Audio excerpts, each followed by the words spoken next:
Hi, this is B.A. Sparks, also known as Carrying Crows, and this is the third installment of my MechWarrior balancing videos. I've had some phenomenal feedback on the last two videos with some excellent points all around. If you haven't seen them, I highly recommend you go and take a looky-loo. In this video, we'll be covering electronic warfare and missile weapon balancing. First and foremost, though, props off to PGI for making a kick-ass game. And as always, the purpose of these videos is not to condemn PGI for its choices, but rather to demonstrate how we make them that much better.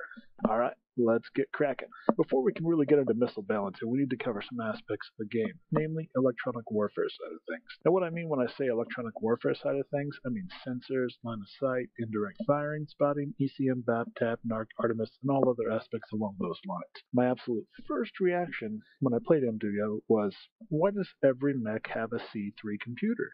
C3 was an equipment in the tabletop that meant if one mech had LOS to a target, all mechs with C3 had LOS to that target and could freely engage him with any weapon that could hit him, largely LRMs and other indirect weapons, but it also worked for direct fire too in the case where someone's on the other side of the woods that they just simply couldn't see. Every mech has it, and quite simply, the C3 sensor-like equipment, it just needs to go. It needs to go because one, maps are not big enough. The size of the maps, there really isn't much mystery by now. Everyone knows all the same spots, all the same routes, and all the same locations, so trying to hide from your enemy pursuers is all but impossible.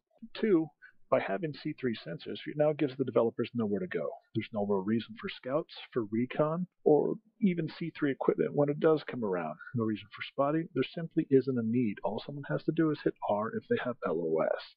This hurts the gameplay by dissolving potential roles that mechs could fill. Now, before I get too far ahead of myself, I'd like to encourage you to read my brief outline on the way sensors should work in MWO. It is located in my massive feedback and suggested thread, but for ease, allow me to briefly recap.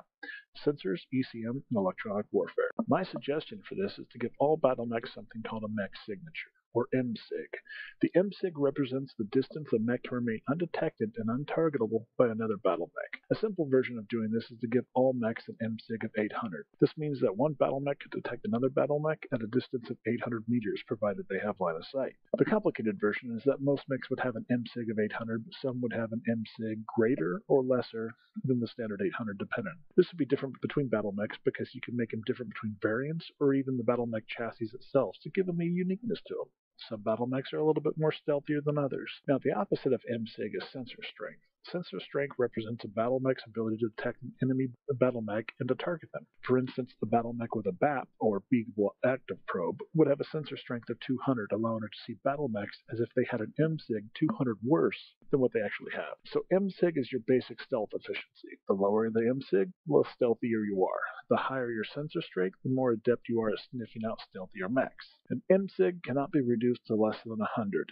Now, there are other factors that would affect your MSIG. Hiding trees, running your Battlemech too hot, under the effects of VCM, stealth armor, null sig, or being laced by tag, narc, and a few other things. But you'll have to go into my thread and check those out for a more complete list. Now, with the MSIG in place, the ability and role for scout mechs is even more important. Though Battlemech can now achieve a way to make them stealthier, which allows for more dynamic combat and the importance of communication. Now, as far as spotting and transferring target locations as it is now, none of that has changed. That's all the same provided you have sensors online, which means that spotting is even more important against targets trying to be stealthy. But remember, you still cannot target a mech unless you have line of sight to them and they have a big enough MSIG for you to detect them. I know about what you're raising all sorts of questions about now, but bear with me as we'll cover them. But the reason I want to cover both EW, artillery, and missile in one go is because they're all going to link together. And just give me the time to explain it and lay it all out for you. Now that we laid down a basic system that mechs can work within, let's get into the meat and potatoes of breaking down what the equipment should do and what possible roles you can fill by equipping your mech this way. So what happens when a friendly mech has line of sight and detects them with sensors? Easy. They show up on your minimap in your battle grid. This is what is going to be called scouting. This is a light mech that runs up ahead and sees where the enemy's moving. However, even if this light mech actively targets an enemy mech, those enemy mechs still only show up on the minimap and battle grid. Now, because this mech is scouting, he should be able to get a small cumulative bonus to C-bills and XP every time he scouts a mech out. Sort of a first detection bonus, if you will. Now that the light mech has spotted the enemy and his teammates can see where they're at on the battle grid minimap, what happens if the same mech actively targets an enemy mech and after a few seconds it shows a scan of the enemy's loadout? Well, this is called recon. The first time a pilot actively targets an enemy mech and maintains a lock enough to bring up a scan of its loadout, that pilot should be awarded a recon bonus objective. Once a friendly has already achieved a recon bonus on an enemy mech, another recon bonus cannot be achieved on the same mech. This means that every match there's a recon bonus objective for every mech on the enemy team.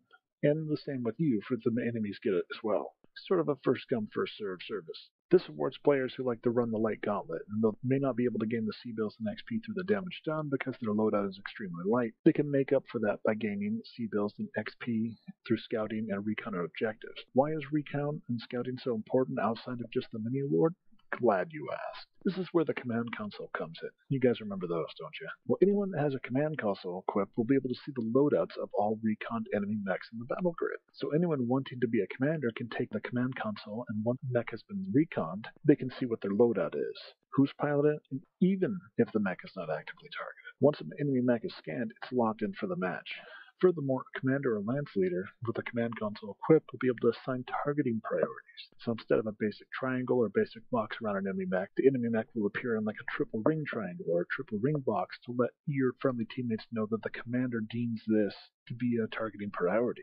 That sounds kind of useful, right? Recon and scouting are absolutely begging to be further expanded upon. And by that, I mean players can now start building mechs specifically for the role of recon and scouting. And along those lines, you can get modules that would help with this. Maybe a recon module that once you target a mech that has been reconned, the damage grid instantly pops up. Or another module, somewhere along the lines of a scouting module, that if you scout targets, they shows what direction they're facing on the minimap. There's tons of ideas here and tons of room for expansion. Really, the sky's the limit on this one. At this point, we've just covered the basic scouting and recon aspects of EW warfare so far. But even with the above, enemy mechs are unable to be targeted unless the active user detects their IMSIG and has line of sight.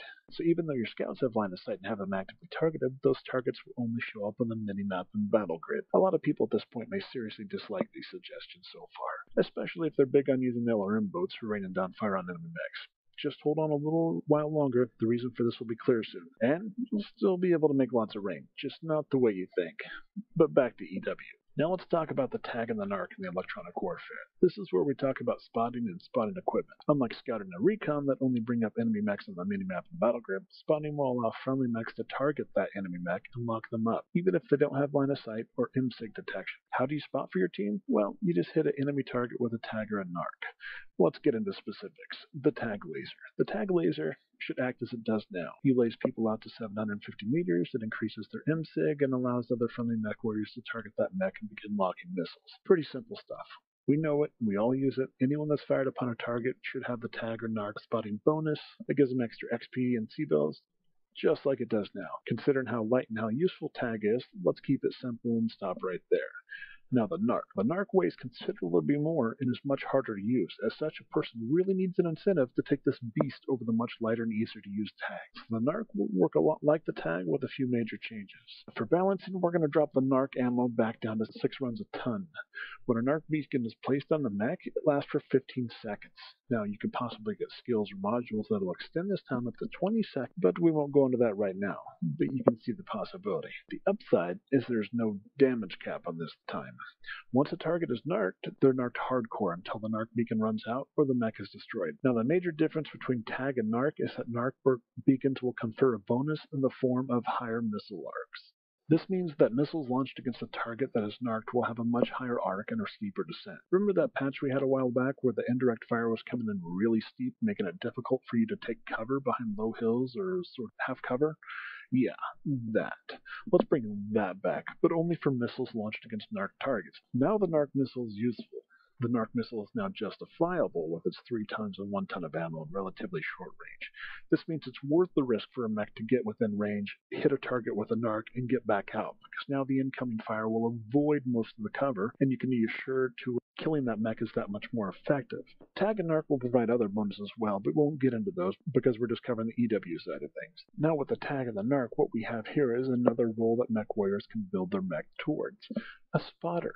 A person who outfits their mech with the express ability to enhance LRMs and allow friendly mechs without line of sight to lock on and fire directly at enemy mechs. Now onto the good stuff, missiles and artillery. Let's talk about artillery first, since it will tie in a lot with the above. When I'm talking about artillery, I'm not just talking about the artillery modules that mechs can equip, but the ability to indirectly fire on enemy mechs in artillery-like fashion. But since we're on the subject of artillery models, let's do some basic housekeeping on those. Artillery needs more cowbell. Now the damage is relatively fine at this point, but what we need to do is increase the AoE and the effect. Each of the individual shells can still do 10 damage a shell, but the shell must have a splash diameter of 150 meters per shell, at the very least. More to the point, the effects and particle effects need to be massive. It needs to look like the place is getting shelled. Even if the target only ends up taking a token amount of damage, as far as splash, the barrage area needs to look like a cauldron of hell. Lots of smoke, lots of crater effects, lots of eye candy, and it should hang around for a few moments after the artillery splash or airstrike has dissipated. Hence to say it should be visible from any point on the map. Anyone not in the AoE should be thinking, man, I'm glad I'm not in that. Anyone inside of it should be wishing he wasn't. Smoke and fire everywhere, so you can't see anything, and people are just trying to get out of the effect. As I said earlier, it doesn't matter if it's even only a token amount of damage. The effects and psychological effect need to be prevalent enough that people just don't go, meh. Hence the other side of the equation in the form of smoke effects to blind people and fire and shaking their mech around and all that jazz. And to be honest, there are lots of different types of artillery outside of just arty and airstrike. Maybe we get some smoke artillery that lays down a line of smoke across a good portion of the map, filled with chaff so mechs can't target other mechs on the other side or see through it. Drop that down for when brawlers want to advance. Hey, that's an ingenious idea. Or chaff artillery that you want to bombard an area. Air effects so sensors don't work. Or you could drop it on an area and people inside it gain the benefits of ECM or inability to lock onto targets for a short while. When it comes to these modules, there are lots of great options outside of just the plain old damage ones. Options that could potentially be a lot more powerful. Back to other forms of artillery. What do I mean when I say other forms of artillery? I mean mech-mounted artillery, long toms, sniper cannons, Arrow 4, and of course, the most common one of all, LRMs. LRMs should be functional in two modes, direct fire and bombard. LRM direct fire is what we have now. You lock onto a target, you launch missiles, they impact the target, and with the above system, if someone targets with a tag or a narc, you can launch those missiles even without having LOS to them. So what does bombard mean? Bombard is an alternate mode you can access by pushing a key. My personal vote is for the K key, but so long as it's an easy key and it works and puts you into bombard mode, it's all good. Bombard mode would not be accessed during the first 45 seconds of the match. This is to sort of encourage people to move out of their spawn zones and to prevent people prevalent spawn killing right from the get-go, because that's no fun. Bombard takes offline all weapons incapable of indirect fire. This means that while using this mode, you can't use energy, SRMs, or even most ballistics. What you can use is indirect weapons like Long Tom, Sniper, Arrow 4, and LRMs. While in bombard mode, instead of focusing on attacking mechs directly, you are instead focused on attacking locations with a high ballistic arc. So you launch projectiles up into the sky, and they come down at a pretty steep angle in a pattern to saturate an area. What this means, it allows a person to dumbfire or indirect fire LRMs and still be effective. A few things to clarify on the bombard for LRMs. The bombard template is equal to the biggest LRM launcher you have in for that group. So if you click the group to fire, it brings up the template. You can adjust aim as you see fit where you want it, and then you click the group again to fire off that salvo on that location. The bigger the LRM launcher, the bigger the spread. Now, even if you have 4 LRM-10s, the template will still only be as big as an LRM-10. The strength of saturation may be greater as all 4 LRMs are concentrated in that little area, but the template is the same. This rewards people who use bigger LRMs that are more suited for saturating a larger area. The overall damage of the bombard effect is relatively minor as 20 LRMs spread over the template to saturate an area. Because they're spread out to saturate an area, the splash radius should be increased per LRM for bombard mode only. The primary purpose of bombard mode isn't necessarily to do damage, though it does indeed do damage, but it's to put pressure on targets in the template, to allow mechs with LRMs and artillery to dumbfire their weapons without having to have a lock.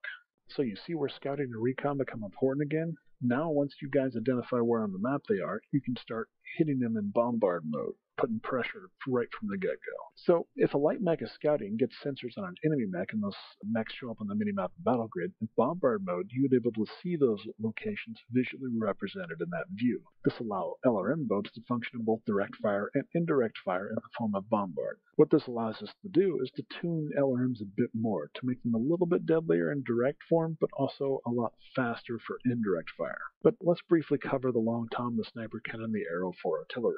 Each of these artillery systems should end up taking between 12 and 10 slots. I know the tabletop rules are slightly different for these, but for the ease of MWO, let's keep them at 10 to 12 slots. This means that not all mechs will be able to use them. The Long Tom Cannon will weigh 20 tons and take up 12 critical slots. The Long Tom Cannon would be, all intents and purposes, wouldn't have a max range and can only be fired in bombard mode. The Long Tom Cannon would cause 20 damage plus the splash if it impacted a mech directly, but otherwise would cause splash damage to mechs in the template, more damage the closer you are to the impact site. The Long Tom Cannon has a cycle time of 6 seconds and generates 20 heat per shot. A ton of ammo for the Long Tom Cannon would hold 4 shots per ton. The Long Tom Cannon has a minimum range of 300 meters, which means even if you tag someone within that shell at point blank range, it will bounce harmlessly off the target as the shell itself has not armed, so no point-blank annihilation from this cannon. Now onto the Sniper Cannon. The Sniper Cannon has the lighter cousin to the Long Tom Cannon, but essentially works the same way. The Sniper Cannon weighs 15 tons and takes up 10 critical slots. The Sniper Cannon would deal 10 damage plus splash if it hit directly at a mech, but otherwise would cause splash damage to all targets in the template, and more damage the closer you are to the impact site. The Sniper Cannon would have a cycle time of 5 seconds and generates 10 heat per shot. A ton of ammo for the Sniper Cannon would hold 8 shots. A Sniper Cannon has a minimum range of 150 meters, which means, once again, point-blank tagging someone, the shell bounces harmlessly off because it hasn't been activated yet, so no point-blank shenanigans for you. Next up, my favorite for the artillery, the Arrow 4. Unlike the Long Tom and the Sniper Cannon, the Arrow 4 can lock onto a mech. Wait. Provided that mech is under the effects getting hit with a tag or a narc. Yep, so it's possible to send this beastie streaking straight into another mech, but that mech has to be lit up with a tag or a narc for it even to lock on. Otherwise, you're just limited to using it in bombard mode. The Arrow 4 artillery would weigh 15 tons and take up 10 critical slots. The Arrow 4 artillery would deal 20 damage in direct fire mode, but in bombard mode, the Arrow 4 would deal 10 splash damage to any mech in the template, and more damage the closer you are to the impact site. The Arrow 4 would have a cycle time of 8 seconds and generate 10 heat per shot. A ton of ammo for the Arrow 4 would hold 5 shots. The Arrow 4 has a minimum range of 200 meters, so no point-blank gangster shots. This concludes the artillery weapons, but this is just the basics. Later on, we can get into other type of munitions that the artillery can fire. No, I'm not talking about gold ammo, but instead ammo that is purchased with C-bills and you could use different types: chaff, smoke, flares, mine, etc., etc. Really, the sky is the limit on this. So now on to missiles. Now, first up and foremost, the most important aspect of all missile weapons is this: remove splash damage from missiles. Unless you're firing an artillery weapon or in bombard mode, there isn't a single thing in this game that should cause splash damage. Splash damage is so wrong and creates such a massive amount of hate. First up, the missiles used in MWO are not even big enough to cause splash damage on something the size of a Battlemech. Look at RPGs impacting a modern tank. The explosion itself is minor and barely even scratches the armor itself. Not to say that the RPG doesn't do damage to the tank. No, the damage the RPG would cause is in the form of the shape charge that detonates and hurls molten copper in a shotgun-like blast to penetrate the tank's armor. But that's not splash damage. Here's an example of all that is wrong with splash damage. If a Battlemech is cored and they are doing their damnedest to avoid getting hit in the cored location, all the effort in the world on their part doesn't mean a damn thing when they get hit by a weapon with splash damage. Now, this is acceptable when you're getting nailed by artillery or getting hit by big saturation. That's understandable. Most people recognize that as valid. But if I'm running away and doing all I can to protect my cherry red CT, and I get hit in the back by a streak missile that causes splash damage, and because of the way splash works, it deals damage to my CT and kills me, even though the location where I got hit still has armor on it, but it's on the other side of my mech, the splash radius is big enough that it reaches through my mech to deal damage to the front location. This is wrong. It is frustrating. It is unrealistic, and it just needs to go. Now here comes the second bombshell of missiles. All missiles should be able to lock on. Yep. The only missile that shouldn't be able to lock onto targets is the rocket launchers, and we don't even have those yet. Now don't freak out on me yet, there's a method to my madness, so let's continue to roll with the missiles and how they should work. In a recent post in the Creative Director update, the devs stated they are working to make streaks target the bones of the mech, in the middle of the bone just to clarify, instead of targeting locations. This is great news. All mechs should be using this, and not just streaks. LRMs, SRMs, Arrow 4, and of course streaks. This type of variety and aim offset gives the player a chance to not only take damage in different locations, but perhaps use the offset to their advantage, because all missiles should have missile agility. What missile agility means is that a missile can only turn so fast. If you look now, you can see that missiles, when I say missiles, I'm talking about streaks here, with their instant 90-degree turns out of the launchers and impossible angles. Now, we have host state rewind for missiles now, so there really shouldn't be a need to give missiles instant turns. There's just no reason for it yet. Now let's go ahead and briefly cover lock-ons in the way I believe lock-ons should work. The way lock-ons should be covered is going to be dramatically different than what we were used to. What we're going to see with this method is implemented is missiles become a bit more of a skill-based weapon and less of a point-and-click. Does this mean that missiles are going to be hard to use? No, it just means that players can use skill with missiles and to make them more effective, as well as maximize their damage. But alternatively, players targeted by missiles can use skill on their part to minimize the effectiveness and minimize the damage of missiles. So first off, let's get rid of the lock-on and lock-off properties of missiles. Instead, let's implement a more analog locking ability. This involves changing your HUD slightly to reflect your armament. As you can see here with your HUD, it has been slightly changed and a bit more extensive. Now this can change depending on your preference, on your type of mech, but as you can see here, these little circles, squares, and triangles represent the different type of missile weapons you have. Circle represents LRMs, and you can see how they reflect how many tubes you have per location. Square represents SRMs, and how many you have reflects the tubes and location. Triangle represents streaks. Well, while we're at it, let's just go ahead and make a hex represent Arrow 4. Each one of those icons represent a missile. When it's filled, it's achieved a lock. When it's not filled, it is not achieved a lock, and it will be dumbfired if you press the firing stud in the direction or location of where your targeting reticle is pointed. When you have a mech actively targeted and drop the targeting reticle over that mech, those icons begin to fill up as the lock-on is acquired. Now, the time it takes for those missiles to fill up is really based on the MSIG of the target, if it's tagged, NARC, and if you have Artemis, etc., etc. Anytime during this process, or even before the process, you can launch those missiles. This allows people to dumbfire their missiles if they want to launch them prematurely without acquiring lock for all of them. Now, if any time during this process your targeting reticle comes off target, the missiles begin to unfill as the missiles lose lock. The rate the missiles lose lock, of course, is based upon tag, NARC, Artemis, etc., etc. Now, you can see here is where this starts to become skill-based, having to keep the reticle over the target as your weapons continue to fill up while the target is being evasive and you are being evasive. So what about multiple missile systems and even different missile systems of the same type? Different missile systems will always lock separately from each other. So if you have both LRMs and SRMs, the moment you drop the reticle on them, you'll see them both begin to fill equally. However, in the case of multiple missile systems of the same type, the icons would fill in a waterfall effect, giving priority upon weapon grouping. What I mean by weapon grouping is that the lower the number on the actual weapon group, the more priority it takes over the weapon groups with higher numbers. So group 1 starts to fill first before group 6. So anyways, let's say we have an A1 catapult with 6 SRM6s. Now the HUD would show each one of those icons listed on our mech. 3 for the left side of the HUD and 3 for the right side. Now when you drop your targeting reticle over the target, the top 2 SRM6s on both sides will begin to fill up as they acquire lock. At this point, you're only acquiring lock for 2 out of your 6 systems.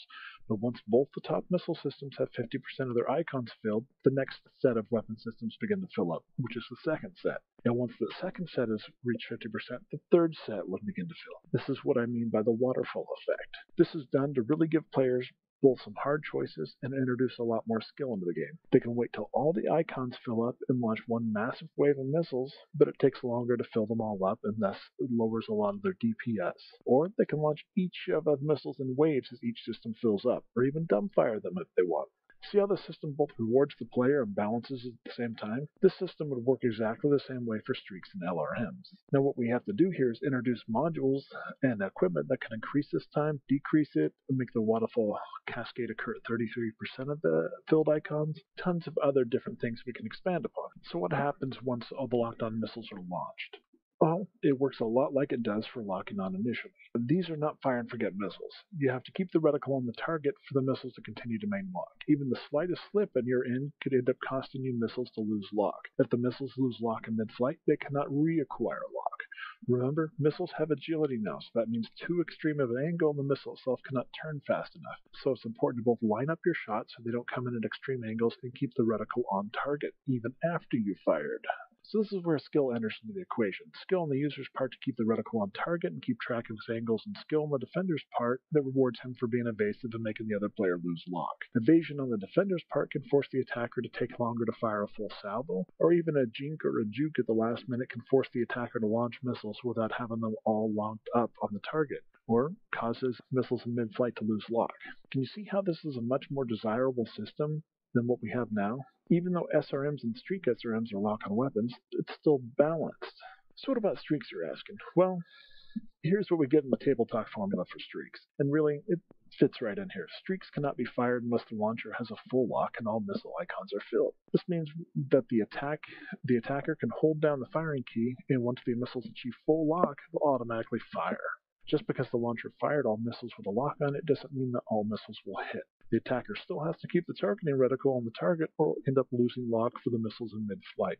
What streaks also gain a benefit to is that they would have higher missile agility and probably a quicker lock-on time and longer missile lock decay time.